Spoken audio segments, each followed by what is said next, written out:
Анан муфтиятка иштеп калдым, келип анан пикирлер көп да, мен айттым, дубалдарды бузуп жиберели десек, имарат кулап чыгат биздики. Айнектен коюп коеюн десем. Анан мен айттым, мындай кылабыз, бардык кабинеттердин бардыгына камера коюп коебуз дедим.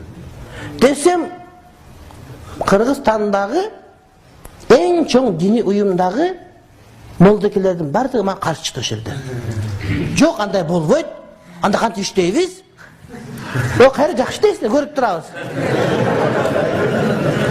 Бардыгы каршы чыгып, анан камераны өзүм эле кабинетиме коюп алдым өзүм.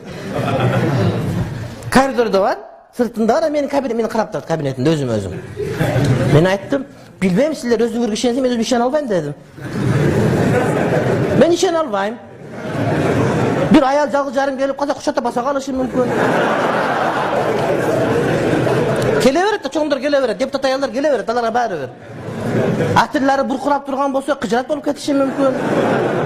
Же бирөө пара берсе көзүмө жак алып коюшу мүмкүн. Мен өзүм жаманмын. Мен өзүм жакшы билем.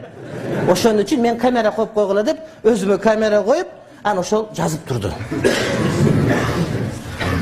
Башкалар койдурбай коюшту. Алар өздөрү ишенсе керек, бирок мен айтканым, дуганым ачыктык болгон жакшы. Ачык болгон жакшы дайыма. Кийин анан бир күнү бир ажыбашчылар анан мага пара алып келишти. Анан келип таксырым ушундай деп өзгөнү күрүч алып келди, балап келди. Анан кийин $1000 акча көтөрүп алышыптыр. Эми ажылыкта иш кылып атат, кызым ошону мында чай-чама кылып, бияк басканга керек болсун, Маккага канча жолу барып келип атат, жол киреге деп. Маккага бара турган муфтият төлөп берет, анасына эмне командировочный берет. Деп анан бедана канча десем, $1000 санап бергиле десем, санап бериштин. Камера жазылып турат. Анан бияка коюңду айттым, ушулардын баары камера жазып алды силердикин дедим. Эми эмне кыласың ага десем, кана деп көрүп калды, кайра чынчыгына салып анан кийин капа болуп калышты аябай. Кийин өткүзбөй койдум бирөөсүн. Сен мага пара сунуш кылгансың ошондо.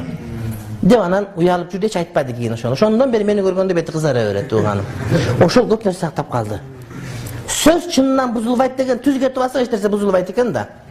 Канча бузуучулар болуп аткан бардык камерада сакталып турду. Мен өзүмө да контролдоп аттым, анткени өзүм дагы жазылып атам тиякта деп.